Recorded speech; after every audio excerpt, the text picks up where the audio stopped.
I'm going to say it, and I know this is a big statement. D-Neg, man. Rings of Power Season 2 has the best visual effects I've ever seen in a TV show. Hands down. Hands down. Hands down. Creatures in this show, and like the Ents and the trolls and like everything we've seen in the Balrog, like things that we've seen in the trailer that rival so much of anything I've ever seen on a movie screen, let alone on a TV screen. Obviously, this show is an expensive show to make, and you see it all on screen. And I think it's really impressive that they've given a show like this the budget, because like, holy shit, it looks incredible. Hello and welcome to the movie podcast review of The Lord of the Rings, The Rings of Power Season 2. My name is Daniel. I'm one of your hosts today, and joining alongside me in Middle-earth is Shahbaz. Hello, Shahbaz. Hello. And Anthony. What's up? I was gonna introduce you as like Anar Sauron, and it's like imagine if Sauron was just like, "Sup, bro? How you doing?" Well, I mean, he kind of looks like that in this season, though. He kind of looks like a "what's up, bro" kind of guy. He does, with the longer blonde hair, the Anatar look. Like that's like California dude, right? The very fair form of Sauron, which I think the ladies are gonna love, right? Like that's why they love a Charlie Vickers. Oh, buddy, I like a Charlie Vickers. I mean, it sounds like a chocolate bar. Sounds like a it does, bar. Like, you got that Charlie Vickers? I never leave home without a Charlie Vickers. Charlie Vickers? Yes, 100% delicious. We are so delighted to be back in Middle-earth. The Lord of the Rings, The Rings of Power is a show that means so much to us because it really was that first season what kicked off, this era, this age of the movie podcast. And I want to say a huge thank you at our friends at Prime Video Canada for inviting us to do the interviews, for working with us on San Diego Comic-Con interviews, which we have so much to release still that we will be releasing as the show is coming out and as everything is week to week. We have so much to share with you. We're so excited. If you love what we're doing here on the movie podcast and you want to support us, please consider following us on social, TikTok, Instagram, Letterboxd, Instagram, wherever you are, the movie podcast is there. You could also follow us on YouTube if you're seeing our lovely faces right now. Feel free to leave a comment. Let us know what you think of the show if you're planning on watching season 2. We want to know your thoughts. We'd love to know what the show's getting right. What do you think the show could do better? It's like we're genuinely curious to see what you think, and we think, engagement, and just having a community of movie lovers and entertainment lovers means so much to us. So yeah, join us, and of course we will have a Discord room open so you could talk all about this show.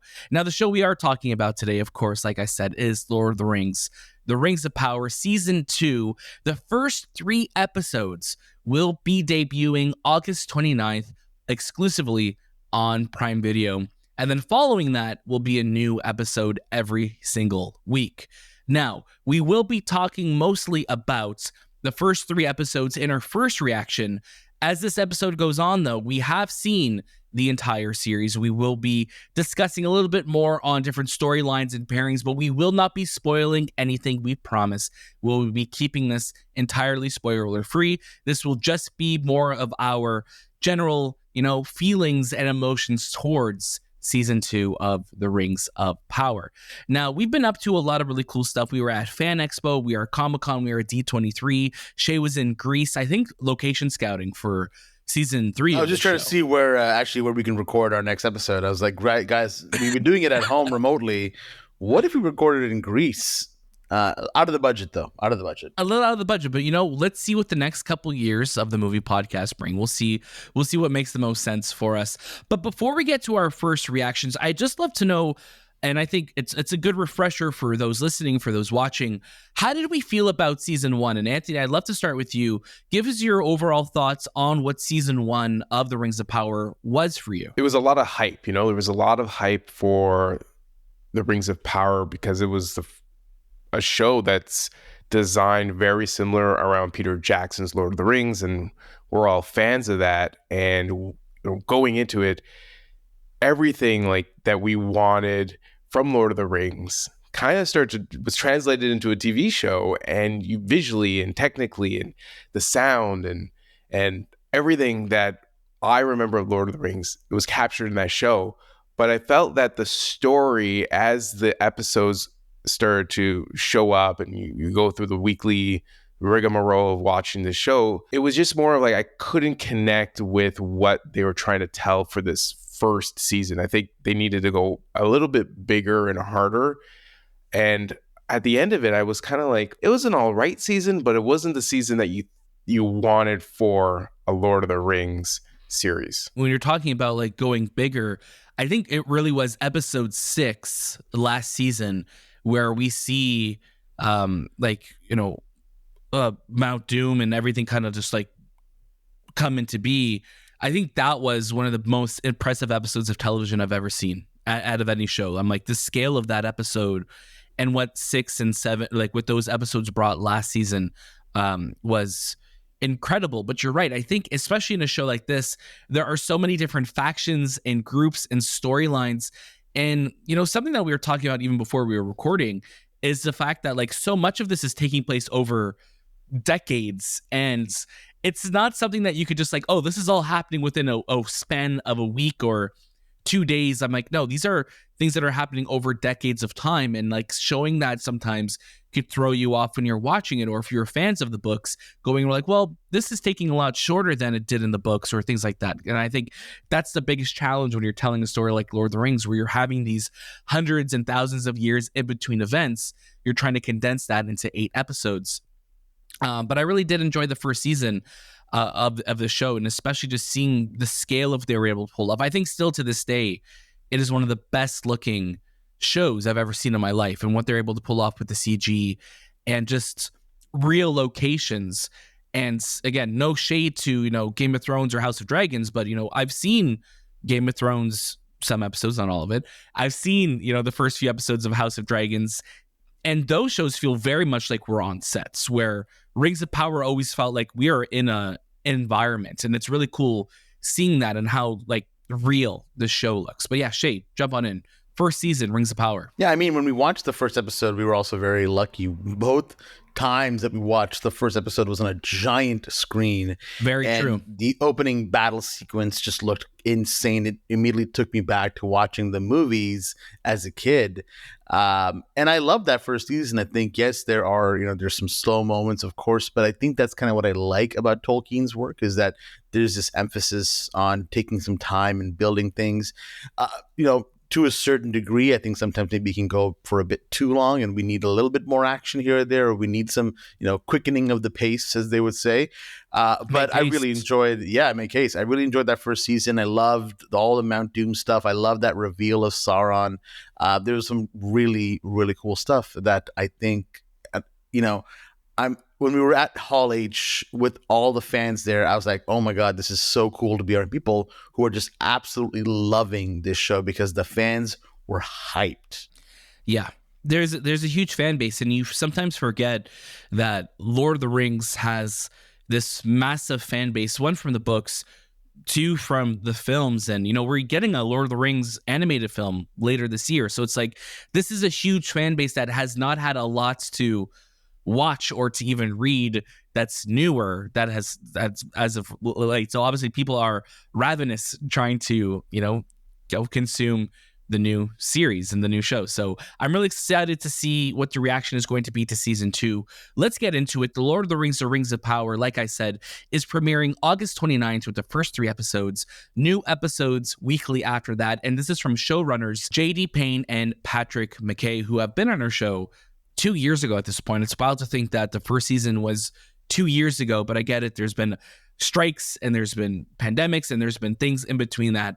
Let's get right into it. Shahbaz, start us off with your first reaction to season 2 of The Rings of Power. The first 3 episodes of The Rings of Power season 2 are very, very interesting. They start to really set up kind of like, what we've missed from the last season, and also kind of really getting us into, okay, we know that the rings are happening, because obviously that was established in the last, episode of season 1. Now, where are we going to go from here? Sauron is known by Galadriel. There's a lot of stuff happening within Middle-earth.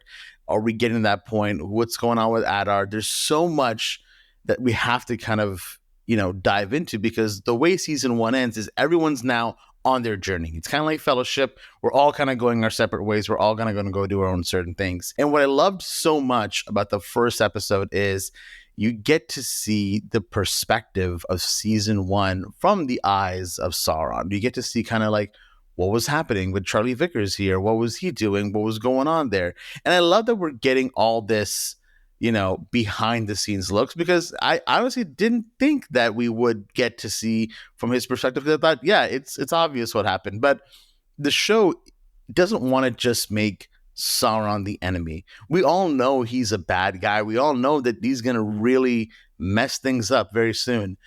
They, in a way, want to humanize his character as much as they can, not justify his actions, but really show us why is Sauron the way he is and what was he up to this whole time? What was going on? You look back to in the first season when they go to that room with everyone's kind of frozen and like stuck against the wall. You kind of get to see like, why did that happen? What happened here? And I really, really enjoyed that. From there, you're kind of figuring out what's going on with Poppy and the Hartfoots and everybody there, and you're figuring out what's going on with Elendil and Isildur and Galadriel. There's so many characters in this show, and what I love so much about Rings of Power is they really all do get their time to shine. There's a lot of story to tell. There's a lot of people to kind of go over. You can tell by our list of people that we interviewed, that's not even half the cast. There's so many people in the show, and we're trying to go through all of them and tell a really fantastic story. That said, I do think, though, that once that kind of starts to taper off in the first or second episode, it does slow down a little bit. And like I said, I do enjoy when it gets a little slow, but I think you're kind of hoping that it starts to pick up the pace a little bit. Now, luckily, after the first episodes, the show really, kicks off, and there's a lot of amazing stuff that, unfortunately, we're not going to get into because it is spoilery. But there's a lot of stuff in there that you start to really get attached to, and you start to go, oh my God, yeah, this is the show that I was waiting for. This is season 2 kicking into high gear. First 3 episodes, though, really are, you really got to absorb them. And I'm glad they're all coming out at the same time, because if these were weekly episodes, I think that fans would start to feel the pacing of them. But at least if you drop them all at once, which they are, you're able to absorb them really quickly, get them in, and then, hey, all right, now we're going to get to some more stories. So really enjoyed the first episodes, but I do think that they can get a bit slow, probably around episode 2 and 3. I'm so glad you brought up the pace, Shay, because that was obviously going to be something that was brought up here. And as we were talking a little bit earlier in this episode, that you have so many characters in the show. You have so many different storylines and timelines of events happening. So there is so much to keep track of. And I think the first 3 episodes of the show really are, like you said, hey, this is what everyone's been up to since you last saw them. It's like a really much a reintroduction to this world, because again, it's been almost 2 years. It has been 2 years since we had season 1. So we're really establishing what everyone is after, what the dwarves are doing, what the elves are doing, what the Harfoots are doing. And I think I love that. And I love seeing that. But you're also, it's that thing where it's like, okay, when is this going to start feeling like, the next kickoff into gear? And especially from that trailer that we got, I'm like, this looks insane. And those first 3 episodes really kind of feel like almost like a movie, in the sense where it's like, yeah, this is where we're getting everyone caught up on what's going on. And then shit is going to really pop off. And, we're going to talk about our feelings on the season as a whole in just a little bit. But Anthony, I'd love for you to jump in. Give us your thoughts on those first 3 episodes that are dropping this week. I would agree with you guys when it comes to the pacing of those first 3. But I think after watching all 8, it makes sense, because you want to reestablish who these characters are so the audience understands, because it's been a long time. It's been 2 years. You got to say, okay, these guys are doing this guy's doing that. And it's such a huge cast. Like at some points, I'm like, man, there's points in this story where we still haven't interacted with these characters, and we're like 2 episodes in. Oh yeah. Like, where are they? What are they doing? So it's a huge undertaking. It's very ambitious. The story's very ambitious. I sometimes wonder, I'm like, maybe they should have focused on a couple of characters, not 13, 14 different characters, because they all have their time on screen. But the first episode, which is, Shay mentioned that Sauron episode of what he was doing before he meets Galadriel on the plank, right in the middle of the water. And you're right, Shay. Like, they really are trying to humanize Sauron because of this guy's like alive for thousands of years, and this is the first time he's trying to do something on his own, right? Like, he's been a lieutenant to Morgoth, and now he's on his own, and he's trying to convince and be something that he struggles to be. And there's like this moment, and you see it in the trailer, where he's looking at, I don't know if I believe he's looking at the flames, and it reminded me of Anakin when he turns dark, and you could just see the hatred, and he's like, he almost like he's battling, should I be good or should I be evil? What I'm doing, is it for the greater good? But I'm still a bad guy. Like, there's you want him to be good though. You want him to be good. Like, you're like, oh my God, Sauron, don't do it, please. But he's the scorpion and the toad type of thing, where that's his nature. Like, he has no choice but to be that bad guy.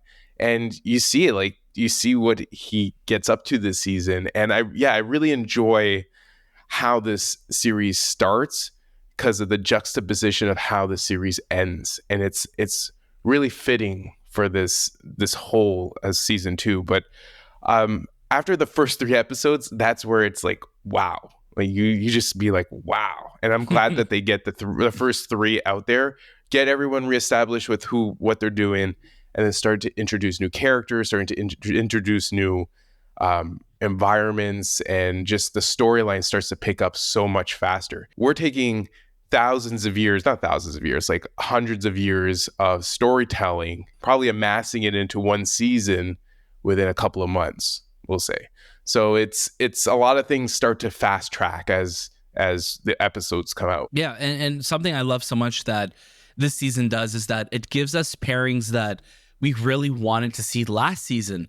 So seeing someone like, Anatar or Sauron with Celebrimbor working, with the elves to make the rings, and also seeing Galadriel and Elrond working together, and seeing that relationship, and seeing Elrond is in an interesting position with Galadriel now, because Galadriel has so much weight put on her and so much blame put on her, and she's feeling it too, that like, I am the one who basically let the fox in the hen house, right? Like, I am the person who brought we're a lot of animal analogies today. We'll see if Shade drops one before the episode's done. We're having like this person who I let this person exist. I let this person do what we were trying to protect our entire existence against, is having this evil come in.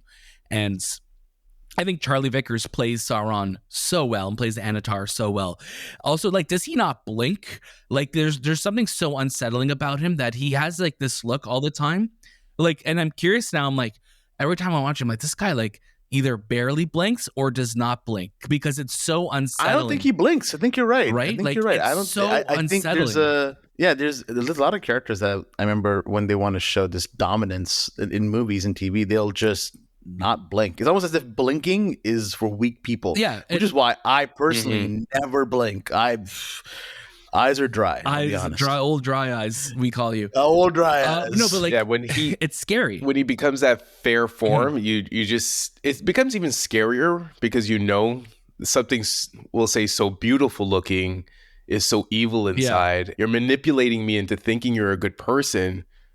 There's that thing of, that's his tell. And it's fun seeing that, and I love seeing him in his Anatar form, because he's just so fair and he's just so proper, and it's just like, no, I'm coming to help. Like, I just want to, like, he's so manipulative, and it's so fun to watch a character do that, because ultimately the path that they're going to go on, where this character is going. But when you see them, really charm people and charm the elves and Celebrimbor, and, it's like, oh no, we're going to help, and we could do this together, and look at all the work that we're doing and we're accomplishing. And I love that storyline in the show. And I love seeing, Charles Edwards, I think, is a fantastic performance of an elf who's just really just bewitched this entire season by, the work that he's doing. He's creating these rings. And I think that's such a great pairing. Another pairing that I love, like I said, I love Elrond and I love Galadriel together. And then the Harfoots, I think, are wonderful. And I think this, the stranger who is just so fun to watch, and I love that storyline. I think my biggest disappointment this season, though, it's not really disappointment of the sense that it wasn't handled, I think it just wasn't, given the time that it needed, really was the Numenor story. Because it feels like anytime we cut back to Numenor, it was like, here's something happening, we'll cut back, here's a bad thing happening, and then we'll cut back, okay, and then here's it resolved. And I feel like the Numenor story in this didn't get the time that it really needed to shine and to really expand on that world, because I loved Numenor in the first season. I really loved what it was setting up there with the Queen Regent, Muriel and Elendil and all of them, and obviously Isildur. We know his fate. But I think we need a little bit more time of what's happening there. And you get a little bit more towards the end. We're seeing it expand and, where these characters go and stuff. But I think if there was one, faction from this season that I really wish got a little bit more time to shine and was done. But again, in the whole of the series, once we see all the seasons of what this show is going to be, maybe that's going to make sense in the grander scheme of things. But I think the Numenor story really got put on in the backseat for what this is, because this really is a Sauron story. Yeah, there's moments when you look at like Pharazôn in Numenor, and he's just got this, and a gray white beard kind of going on with the blackness in it. And I'm like, you look so much like Saruman, dude. Obviously, I don't think that's the character that's what they're going for, but man, he's got this look in his eyes, and I'm like, something's up with you, and I cannot wait to see where it goes. For me, I really enjoyed Elrond and Galadriel, especially Elrond, because the last time we see Elrond, he realizes something's happened, right? Like there is a change. There was that scroll left in the water, and he's like, now he's on a mission to be like, these rings that we've created are not good. And just seeing Elrond throughout the ages, even in Peter Jackson, this guy has been with these rings forever. Yeah. And to be consistent about these rings is just, it's so nice to see, because when we are introduced to Elrond in the beginning of season 1, he's like this guy under a tree, and he's reading poetry or writing poetry, whatever. He's just this really nice man. And at the end of this, as they all are, Elrond, the soldier, like the commander, the lieutenant, like it's a huge change for this character, as well as Sauron and Celebrimbor. What Sauron does to Callie, and he manipulates him. When I tell you the insanity that Callie goes through as the episodes come together, you see it. You see this poor elf that has to deal with, what have I done? Like, what have I created? Like, who am I? Like, it's such a manipulation, such a deception. It's that lore. It's that, and you feel deceptive too, of that power and that thing, right? And I love that you're just calling him Callie. Like, we're just feeling like, oh, we're just I know. I was like, we're cool with him like that. We're cool with him like that. We're cool with him like that. I like that. Another thing, again, we're not revealing who, but there's a lot of reveals, and there was a lot of questions at the end of the last season. I'm like, okay, who is this person, and who is this person? We get to find out, who certain characters are that aren't revealed to us before, and it's nice to have those revelations finally given to us. And where the season ends, and I'm sure we'll talk about it once all the episodes have come out, it really is a truly impressive season of television. It's just such a fantastic return to Middle Earth, and it's unfortunate, and I know this is part of a larger conversation, but what I think this season does so well, not including the last 2 episodes of it because they're massive, is that I think it trades a lot of the larger scale that we got in the first season, and it trades it for a little bit more of a deeper and darker story, right? And it reminds you a little bit about, like, when you think of, like, relating this to the MCU for a second, in that first Avengers movie, it's very big, New York City, giant scale. And then you look at Age of Ultron, and it's like, oh, this is a little bit of a darker, more like character dynamic story. And I think that's what a lot of this season does, is that we're really getting deeper in these character relationships that we didn't get the time to have as much in season 1. And I think it's really unfortunate for people who have really made up their mind about the show and have written off the show, because I think they're missing out on some of the best Lord of the Rings media that we've ever gotten, especially where this season goes. It's like you're missing out on an incredible season of television, incredible story that's being told. Yeah, you're right. Like Adar, who is a character that is developed for this show, has one of the best arcs this year. Like I think his arc of where he started and where he ends up is amazing, because again, he's not part of the Lord of the Rings books. He was created for this show, but what he represents is just like, oh, this is such a fitting character for this world and what he can do and the conflict. He's like Sauron's protagonist, and it's really, really, there's a deeper meaning to his character. It's not just like, I love orcs, the orcs are my children. Yeah. It's like there's so much more to him, and it's interesting to see like how they handle him. Yeah, this year. and like very much like the orcs are his children, right? And it's interesting how you see how later we're just like with Sauron, and how like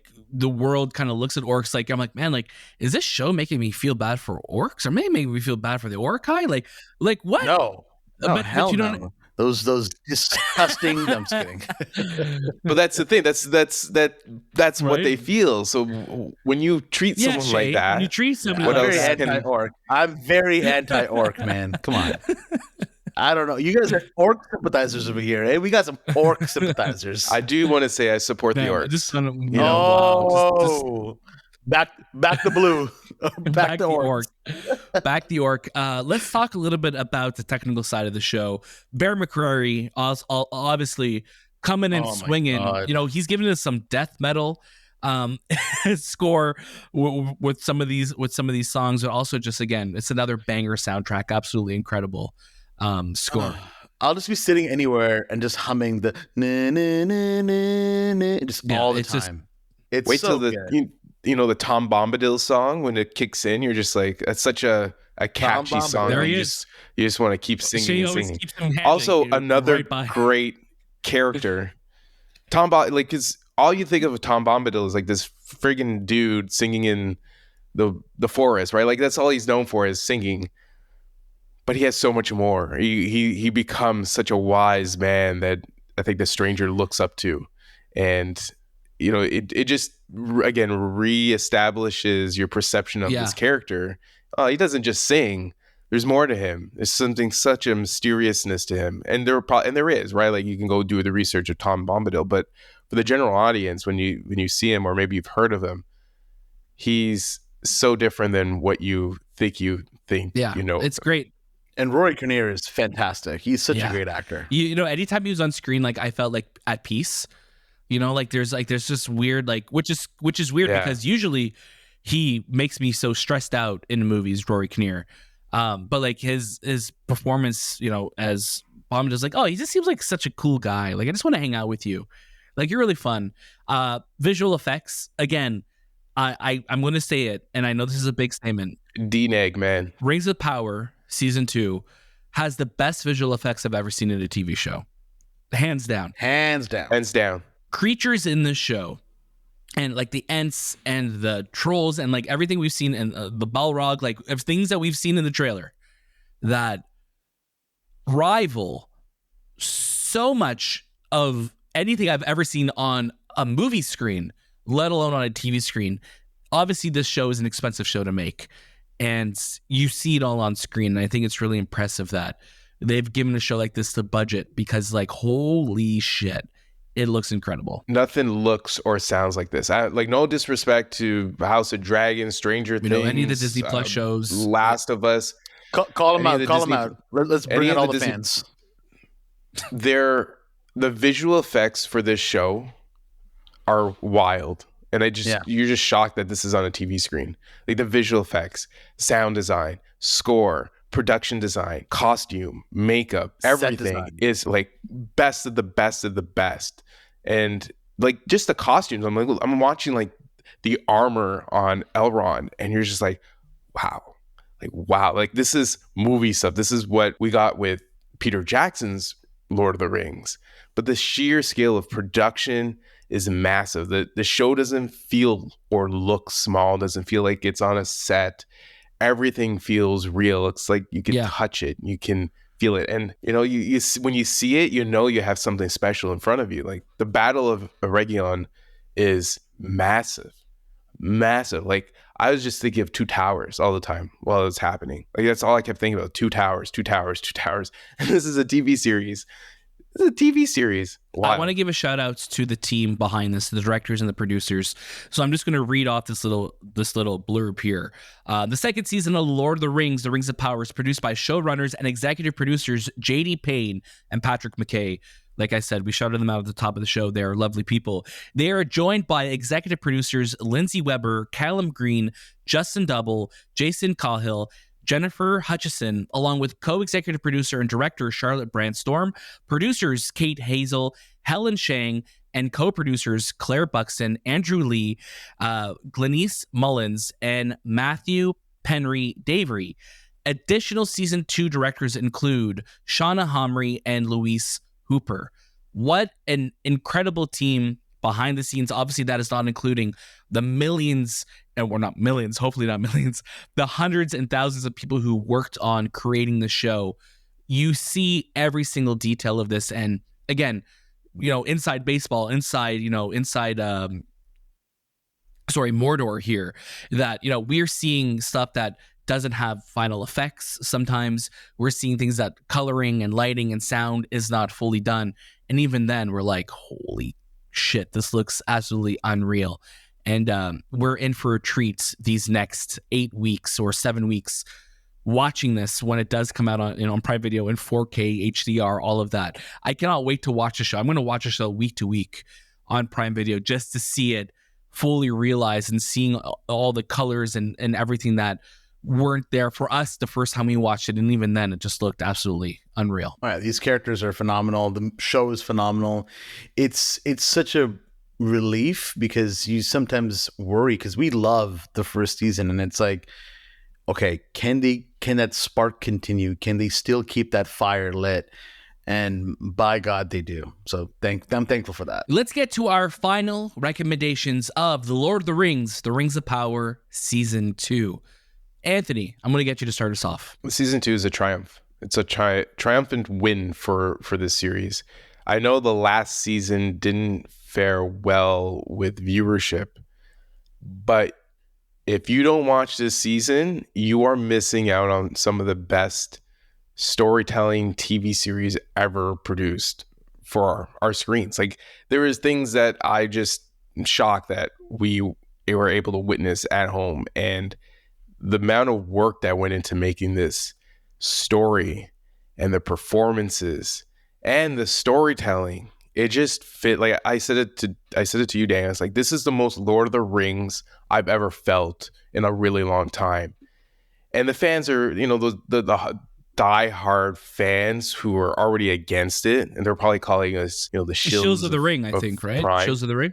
Yeah. The shills of the ring. They're missing out too, because the amount of work, like, there was never a part of this series where I thought, yeah, they're just doing it for the money, man. They're just doing it for the for the effing money. I don't know if I could swear. It's not very valid nor of me, but no, man, you guys got to watch it too, because the storytelling, yes, time doesn't, the way the story takes place doesn't happen the way it is in the book, but you could see like the love and passion for the show and for the story and for JRR's vision for this world. To be able to get it like this, like, no one will ever do it better than this. No, you mentioned time, Anthony.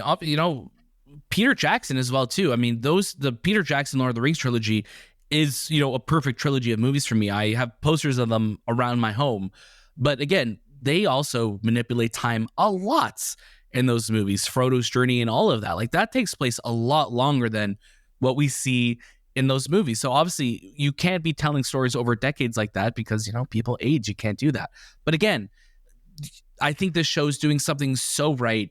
It is such a fantastic and welcome return to Middle Earth. And it really is, spectacular to see that we get a show like this on TV. Like this, it's wild to me still that this is something that exists as a series and we can revisit this every single week. It's been a journey. I mean, the first 3 episodes, like I said, I think that's where you're going to feel the pacing a lot. But after that, things really start to open up and you really start to see the story that they want to tell this season. And, I was a little skeptical at the beginning, but as this season went on, I was just like, this is really impressive and it's such a damn good season of television. Shay, take us on home. Yeah, you guys nailed it. I think, give this show a shot. If you really enjoyed season 1, you're going to be enjoying season 2.